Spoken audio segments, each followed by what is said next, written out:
কিফিলের চরিত্র সম্পর্কে সকল মানুষ জানে, লম্পট চরিত্রহীন জালেম কিফিল। কিফিল মরে গিয়েছে, সকলে আলহামদুলিল্লাহ পড়তেছে। কিফিলের বিভিন্ন চরিত্র নিয়ে মানুষ মন্তব্য করতেছে। আল্লাহ পাক রব্বুল আলামিনের সহ্য হয় না। আল্লাহ পাক রব্বুল আলামিন কিফিলের দরওয়াজার মধ্যে লিখে দিয়েছেন, ইন্নাল্লাহা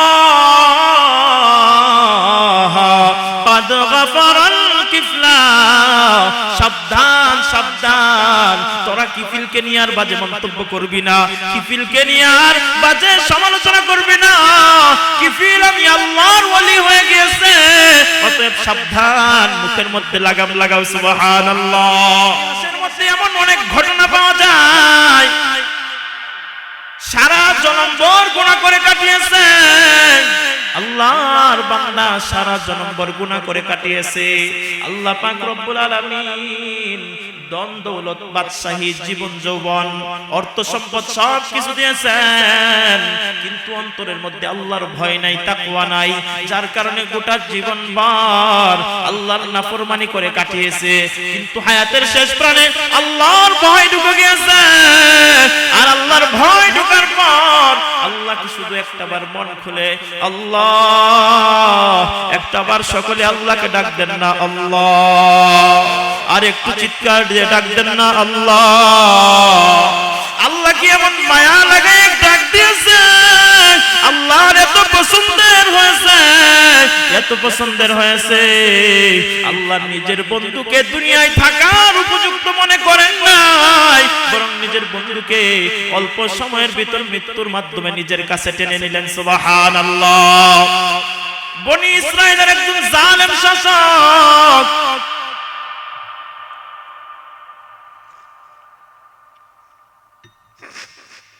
যার নাম কিফিল, কাফা লাম কিফিল। মনোযোগ আসেনি আপনাদের? আলোচনা সামনের দিকে আগাই নাকি? বনি ইসরাইলের একজন জালেম শাসক যার নাম কিফিল। এমন কোন গুনাহের কাজ নাই, এমন কোন অন্যায় নাই, এমন কোন নাফরমানি নাই যা এই কিফিলে করে নাই। একদিন এই সম্প্রদায়ের একজন অভাবগ্রস্ত মহিলা, অভাবের তাড়নায় ক্ষুধার্ত সন্তানরা ক্ষুধার জন্য কান্না করতেছে, আর আল্লাহর বান্দি সন্তানের ক্ষুধার্ত আর্তনাদ সহ্য করতে পারে নাই। আল্লাহর বান্দি কিফিলের দরওয়াজায় দৌড়ায়, গিয়ে বলে, কিফিল ভাই, আমাকে এই পরিমাণ ঋণ দাও, 60 দিরহাম খরচ দাও, আমার সন্তানেরা ক্ষুধার্ত অবস্থায় ছটফট করতেছে, আমার সন্তানদের মুখের সামনে আমি যেন একটু খাবার দিতে পারি। কিফিল ভাই মেহেরবানি করে 60 দিরহাম খরচ দাও।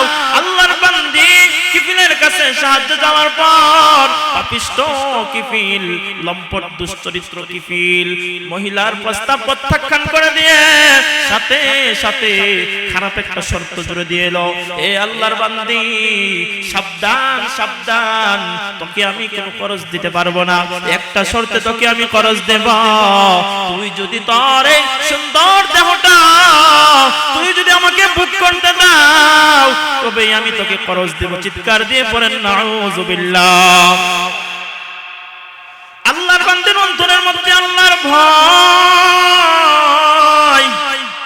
সাথে সাথে কিফিলের এই মন্দ প্রস্তাব প্রত্যাখ্যান করে দৌড় দেয় বাড়ির দিকে। আল্লাহর নাফরমান,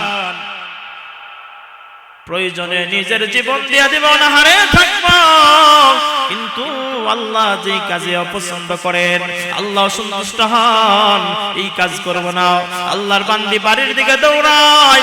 বাড়ির দিকে যাওয়ার পর যখন ক্ষুধার্ত সন্তানের দিকে তাকাইলেন, ক্ষুধার্ত সন্তানেরা মায়ের হাতের দিকে তাকাই আছে, মা গো খাবার দাও, ক্ষুধার যন্ত্রণা আর সহ্য করতে পারতেছি না, মা খাবার দাও। কোন মা বাবার চোখের সামনে যদি তার সন্তানেরা ক্ষুধার যন্ত্রণায় ছটফট করে, ওই মা বাবার তখন কেমন লাগবে? কথা বলেন ঠিক কিনা? মার সহ্য হয় না, আল্লাহর কাছে দুহাত তুলে কাঁদে আর ডাক দিয়ে বলে, আল্লাহ কেমন পরীক্ষায় আপনি পালাইলেন। ও আল্লাহ, আপনার পরীক্ষায় জানি না আমি উত্তীর্ণ হই কিনা অকৃতকার্য হয়ে যাই। আল্লাহ আপনি আমার পাশে থাকেন, আল্লাহ আপনি আমাকে অকৃতকার্য বানায়েন না। আল্লাহর বান্দি সন্তানের চেহারার দিকে তাকাইয়া আর সহ্য হয় না, আর সহ্য হয় না, সমস্ত দরজা বন্ধ, এমন কোন মানুষ নাই যে ফরজ পাইবে। আল্লাহর বান্দি আবারও কিফিলের দরওয়াজায় গিয়ে হাজির। যখন কোন উপায়ন্তর নাই, আবারও কিফিলের দরওয়াজায় গিয়ে হাজির, গিয়ে বলে কিফিল ভাই, আমি তোমার শর্তে রাজি হয়ে গেলাম, কারণ আমার যে ছাড়া কোনো পথ নাই, আর আমার চোখের সামনে আমার সন্তানেরা ক্ষুধার যন্ত্রণায় জল্পন করতে করতে দুনিয়া থেকে বিদায় হবে, এটা আমি মা হয়ে সহ্য করতে পারবো না। কিফিল ভাই, তুমি আমাকে ঋণ দাও, তোমার শর্ত আমি মেনে নিলাম। আল্লাহর বান্দি খরচ নিয়ে সন্তানদেরকে পরিতৃপ্ত করে খাওয়ালো, এবার শর্ত পূরণের পালা। আল্লাহর বান্দি আল্লাহর কাছে সাহায্য চায়, আল্লাহ কেমন পরীক্ষায় আপনি পালাইলেন, ও আল্লাহ জানি না আমি নাকি অকৃতকার্য হয়ে যাই। আল্লাহ আমি আপনাকে ভয় পাই, আল্লাহ আপনি একটা উদ্ধারের ব্যবস্থা করিয়া দিয়েন। আল্লাহ আল্লাহর বান্দি যখন কিফিলের শর্ত অনুযায়ী নির্ধারিত জায়গায় নির্ধারিত সময়ে গিয়ে উপস্থিত, মুসলমান ভাই, আল্লাহর বান্দি কি পরিমাণ ঈমানী পরীক্ষার সম্মুখীন হয়েছেন, একটু মনোযোগ দিয়ে অন্তরের কান লাগিয়ে বোঝার চেষ্টা করুন। আল্লাহর বান্দি যখন শর্ত মাফিক নির্ধারিত জায়গায় গিয়ে হাজির, এবার কিফিল যখন তার ক্ষুধার্ত যৌবন নিয়ে যখন আল্লাহর বান্দির শরীরে হাত দিবে, এমনিতেই আল্লাহর কুদরতের খেলা আরম্ভ হয়ে গেছে। আল্লাহর বান্দির চক্ষু থেকে টপ টপ করে পানি পড়তেছে, আর শরীরের মধ্যে এক ধরনের কম্পন আরম্ভ হয়ে গেছে। চিৎকার দিয়ে পড়ি সুবহানাল্লাহ। কিফিল এই অবস্থা দেখার পর থমকে গেল। আরে আমি তো তোকে বাধ্য করি নাই, তুই তো স্বেচ্ছায় রাজি হয়েছো, তুই তো স্বেচ্ছায় রাজি হয়েছ, এখন কেন কাঁদো, এখন কেন কাঁদো? একটু চিৎকার দিয়ে পড়েন হেদায়েতের মালিককে, আর একটু জোরে জোরে পড়েন হেদায়েতের মালিককে। রব্বি আল্লাহ লা ইলাহা গায়রুহু ওয়া নবিহি মুহাম্মদ মুস্তাফাহু দীনিয়াল ইসলাম দীনু মাওকাহু আরজু কুফরানা আফওয়ান ইনদাহু মুকতাদা ইয়া নবিয়্যুন ওয়া সাহবুহু নুজুমুল লিল হিদায়া ফি জামাহু। আল্লাহর বান্দে জবাব দেয়, ভাই কিফিল, তোমার শর্ত অনুযায়ী আমি প্রস্তুতি নিয়ে চলে আসলাম। তুমি যেই মাত্র আমার শরীরের মধ্যে স্পর্শ করেছো, আমার অন্তরের মধ্যে একটা ভয় ঢুকে গেছে। আমার এই শরীরের মধ্যে জিন্দেগিতে কোনো পরপুরুষ হাত দেয় নাই, আমার অন্তরের মধ্যে একটা ভয় ঢুকে গেছে। একটু পরে যদি আমি মারা যাই, আমি আমার মাওলার সামনে আমি কোন মুখ নিয়ে দাঁড়াবো?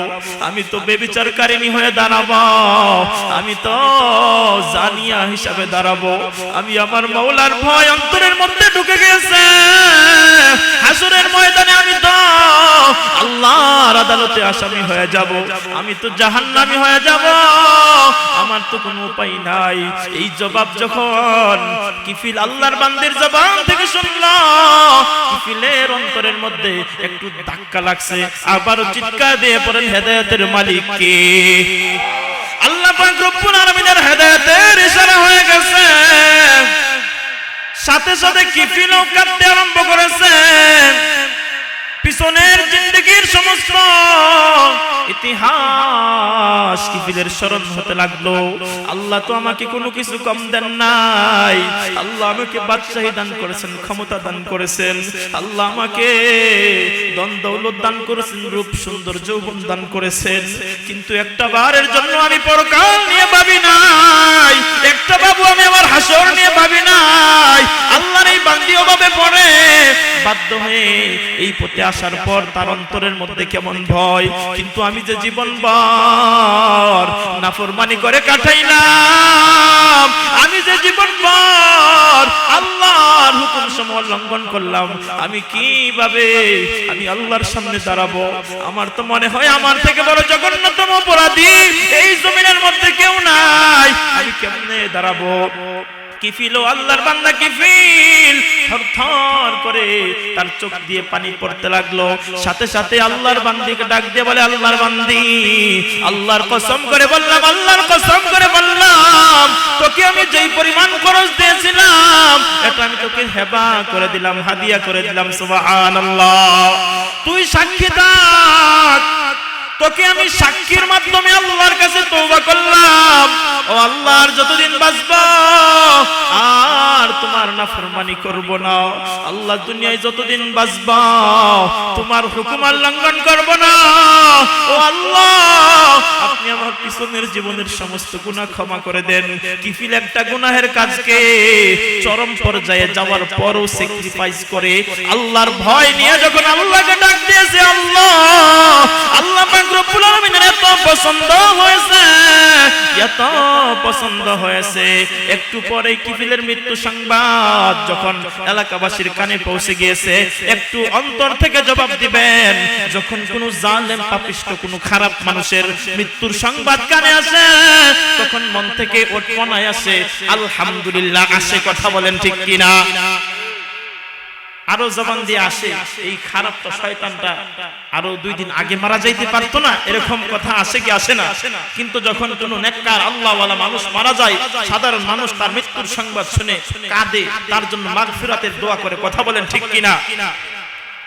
কিফিলের চরিত্র সম্পর্কে সকল মানুষ জানে, লম্পট চরিত্রহীন জালেম কিফিল। কিফিল মরে গিয়েছে, সকলে আলহামদুলিল্লাহ পড়তেছে। কিফিলের বিভিন্ন চরিত্র নিয়ে মানুষ মন্তব্য করতেছে। আল্লাহ পাক রব্বুল আলামিনের সহ্য হয় না।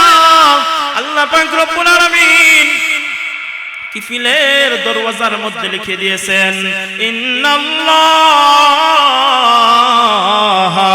قد غفر الكفلا সাবধান সাবধান তোরা কিফিলকে নিয়ে আর বাজে মন্তব্য করবি না কিফিলকে নিয়ে আর বাজে সমালোচনা করবি না কিফিল আমি আল্লাহর ওলি হয়ে গেছে অতএব সাবধান মুখের মধ্যে লাগাম লাগাও সুবহানাল্লাহ আল্লাহর বান্দী জবাব দেয় ও লোক সকল আমার কাছ থেকে ঘটনা জেনে নাও কিফিল মৃত্যুর আগ মুহূর্তে আল্লাহর কাছে তওবা করেছে বিস্তারিত ঘটনা খুলে বলার পর এলাকাবাসী নিস্তব্ধ হয়ে গেল সকলে বুঝতে পারল কিফিল আল্লাহর ওলি হয়ে গেছে সকলে শিক্ষা নিল আল্লাহর কাছে ক্ষমা চাইলে যত বড়ই পাপিষ্ট হোক না কেন আল্লাহ পাক রব্বুল আলামিন তাকে ক্ষমা করবেন সুবহানাল্লাহ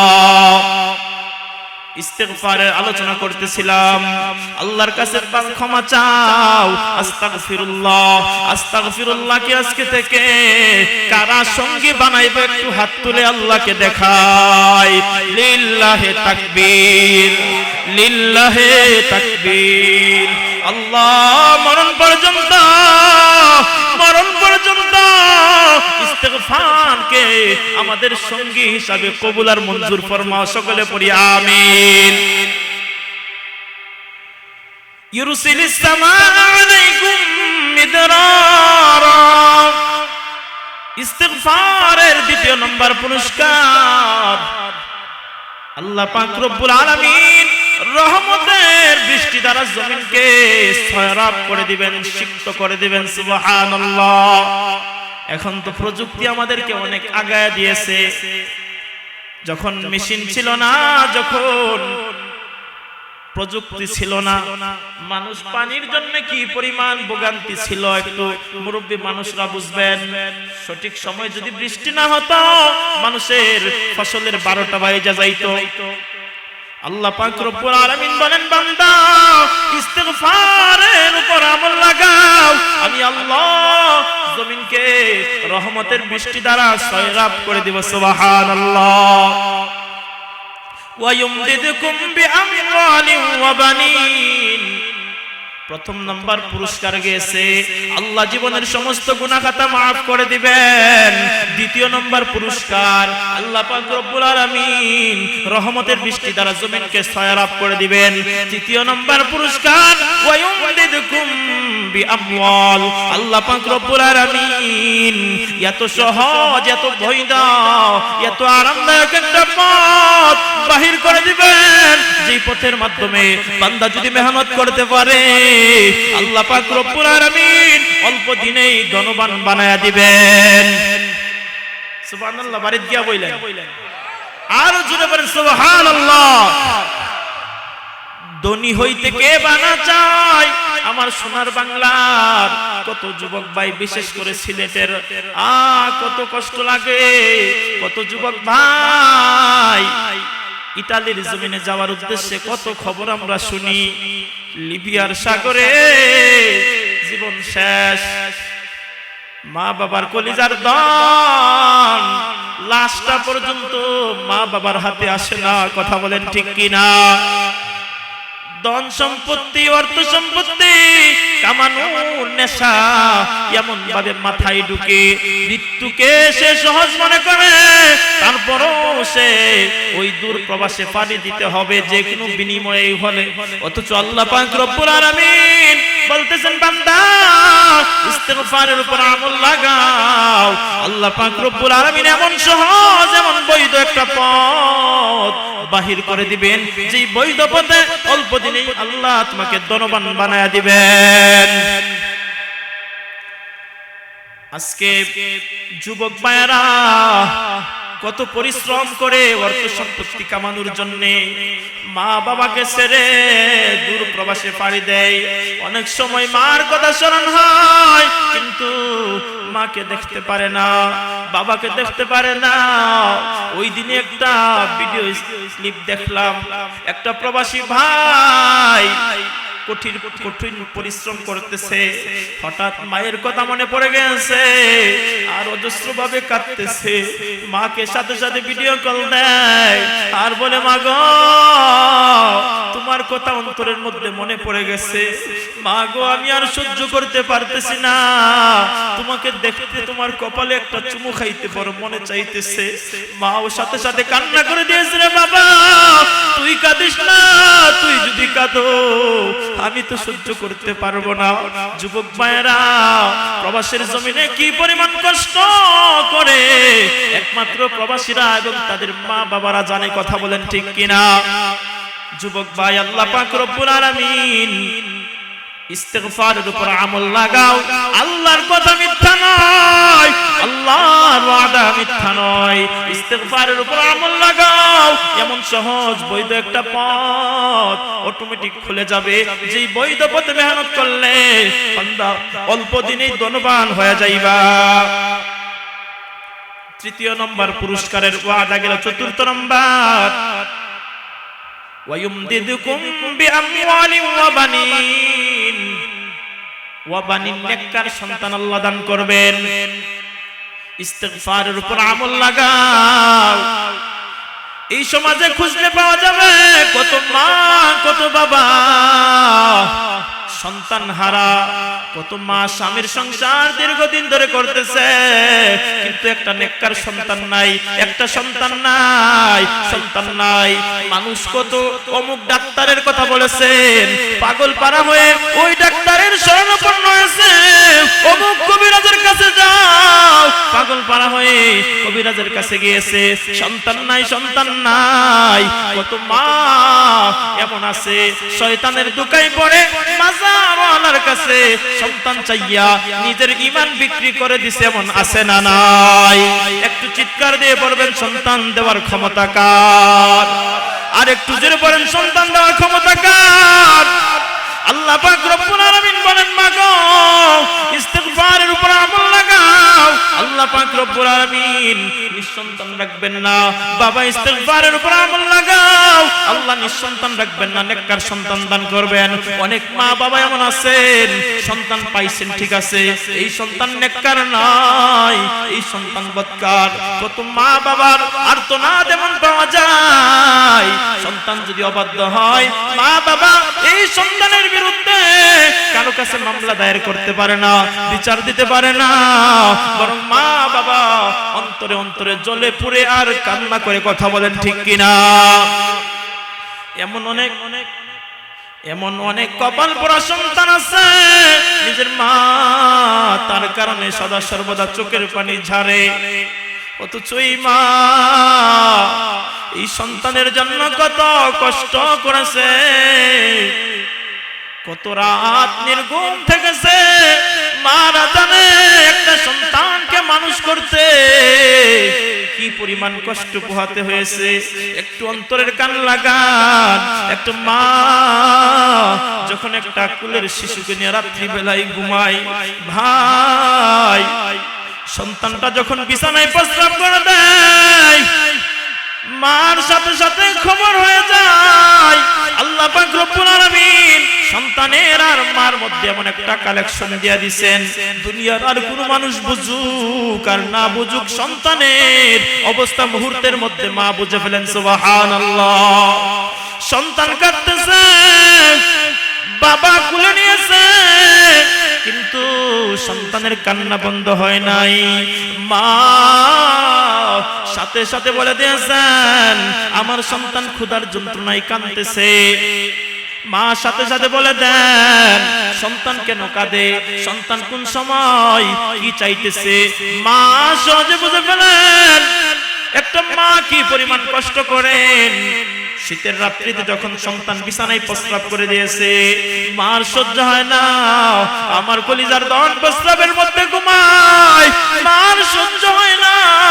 সাথে সাথে মা পার্শ্ব পরিবর্তন করে দ্বিতীয় পার্শ্বে সন্তানকে শোয়ায়। শীতের রাত্রিতে দ্বিতীয় জায়গায় যখন সন্তান বিছানায় প্রস্রাব করে ভেজায়া দেয়, মা দ্বিতীয় জায়গাটাও পরিবর্তন করে কোথায় শোয়াবে, একমাত্র নিজের স্থানটা শুকনো আছে, মা নিজে সন্তানের প্রস্রাবের উপর ঘুমায় আর সন্তানটাকে নিজের শুকনো জায়গার মধ্যে শোয়ায়।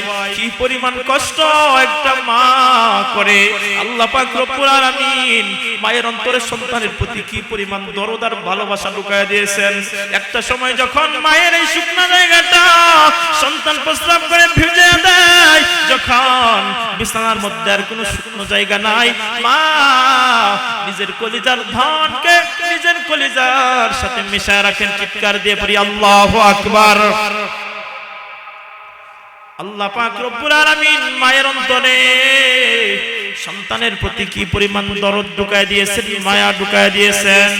এই জমানায় এমন কোন সংবাদ পাইবেন না কোন মা তার সন্তান তার ছেলে মেয়েকে নিয়ে কবরে নামছে, এমন কি কোন ঘটনা দেখছেন? কোন মা তার ছেলে মেয়েকে কবরে শোয়াইছে দেখছেন? দেখবেন না। এর কারণ এই জমিনে এমন কোন মা নাই যে তার কলিজার ধনকে কবরে রেখে মাটি চাপা দিয়ে আবার কবর থেকে বাহির হয়ে আসতে পারবে, এমন কোন মা নাই। বরং ওই মা তার নিজেকে তার কলিজার ধনের সাথে এইভাবে জড়ায়া নিজেকে ওইখানে শেষ করে দিবে। আল্লাহু আকবার বলি। এই মাকে যারা কাঁদায়, এই মা বাবাকে যারা কাঁদায় তাদের কপাল পোড়া। এই পৃথিবীর ইতিহাসে এমন কোন সফল মানুষ নাই যে মা বাবার দোয়া ছাড়া সফল হয়েছে। যুবক ভাই পায়ে ধরে অনুরোধ করি, যাদের মা বাবা আছে মায়ের কাছ থেকে দোয়া নাও, মা বাবার কাছে ক্ষমা চাও। মাগো তোমার ঋণ পরিশোধ করা যাবে না, বাবা তোমার ঋণ পরিশোধ করা যাবে না, মায়ের কাছ থেকে দোয়া নেও, বাবার কাছ থেকে দোয়া নাও। আল্লাহর কসম, আল্লাহর কসম, তুমি সফল হইবা। তোমার সফলতার পিছনে দুনিয়ার কোনো শক্তি প্রতিবন্ধক হতে পারবে না। সুবহানাল্লাহ। পক্ষান্তরে যারা মায়ের বদদুয়া নিয়েছে, মায়ের অভিশাপ পেয়েছে, এই সমস্ত মানুষ অসংখ্য দেখা আছে আমার চোখে, এরা ধ্বংস হয়ে গেছে। আমার দেখা এক যুবক, সে পাগল হয়ে রাস্তায় রাস্তায় ঘুরে, সে তার মাকে সে আঘাত করেছে। এই যুবককে আমি খুব ভালো করে চিনি, তার মাকে সে প্রহার করেছে একাধিকবার। এখন তার অবস্থা এমন হয়েছে, ব্যবসা বাণিজ্য, ব্যাংক ব্যালেন্স সবকিছু ছিল, এখন রাস্তার একটা কুত্তারও দাম আছে, তার কোনো দাম নাই। চিৎকার দিয়ে পড়েন নাউজুবিল্লাহ। এজন্য যাদের মা বাবা আছে, যুবক ভাইয়েরা, মনে করবা যে তোমার ভাগ্য ভালো, এখনো সুযোগ আছে মার দোয়া নেও ভাই, মায়ের দোয়া নেও। বলতেছিলাম ইস্তিগফারের ৪র্থ নম্বর পুরস্কার আল্লাহ রাব্বুল আলামিন নেককার সন্তান দান করবেন। নেককার সন্তান দান করবেন, নিঃসন্তান থাকতে হবে না। যারা সন্তান পেয়েছেন আল্লাহ পাক রব্বুল আলামিন এই সন্তানগুলোকে নেককার বানিয়ে দিবেন। ৫ম নম্বর পুরস্কার ওয়ায়াজআল লাকুম জান্নাতিন ওয়ায়াজআল লাকুম আনহারা। ৫ম নম্বর পুরস্কার, বান্দা যদি ইস্তিগফারের আমল কবরে নিয়ে আসতে পারো, আমি আল্লাহ এমন একটা জান্নাত, এমন একটা জান্নাত, নহর বিশিষ্ট একখানা জান্নাত তোমার জন্য রিজার্ভ করে রেখেছি। সুবহানাল্লাহ। আল্লাহ পাক রব্বুল আলামিন এই ৫ পুরস্কারের ওয়াদা করেছেন। পয়গম্বর আরবি সাল্লাল্লাহু আলাইহি ওয়াসাল্লাম হাদিসের মধ্যে ঘোষণা করে দিয়েছেন, মান লাজিমাল ইস্তিগফার জাআলাল্লাহু লাহু মিন কুল্লি হাম্মিন ফারজা। যারা ইস্তিগফারকে সদা সঙ্গী বানাইবে, সর্বদার জন্য নিজের ওজিফা বানাইবে, আল্লাহ পাক রব্বুল আলামিন তার থেকে সমস্ত দুশ্চিন্তার পেরেশানি থেকে তাকে পরিত্রাণ দান করবেন। সুবহানাল্লাহ। এই দুশ্চিন্তার পেরেশানি অনেক বড় এক আযাব, অনেক বড় এক আযাব। আজকে উন্নত বিশ্বের দিকে তাকাইলে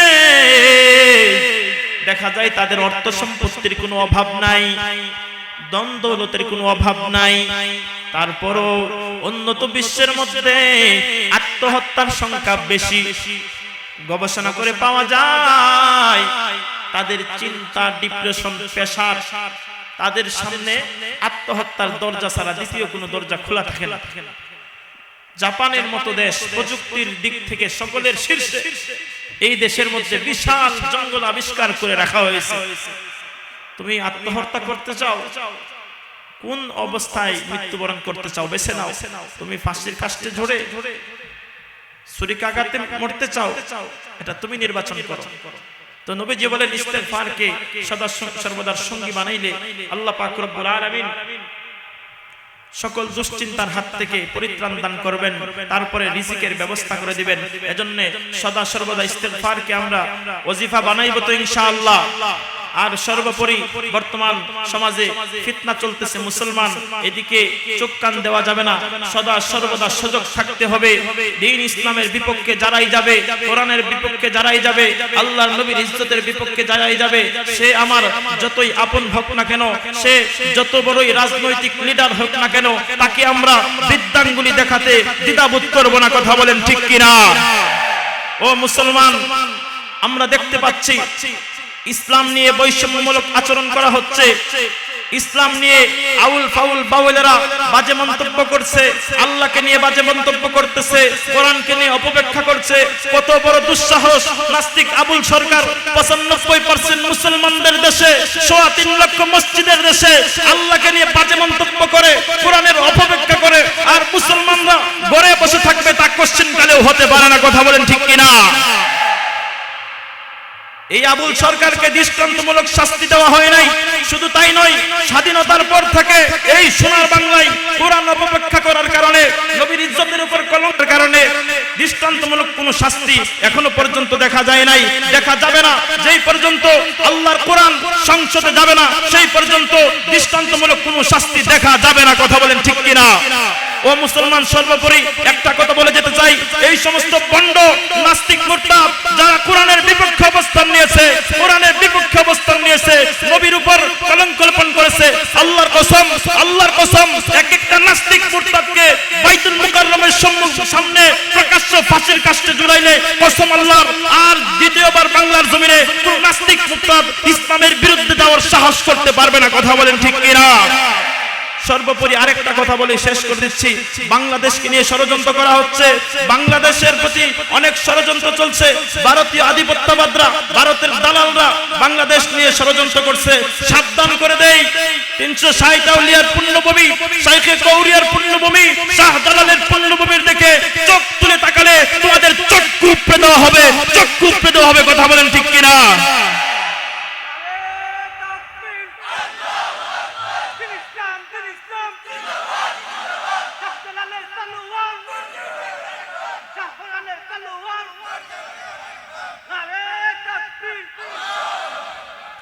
ও মুসলমান, আর সময় নষ্ট করতে চাই না।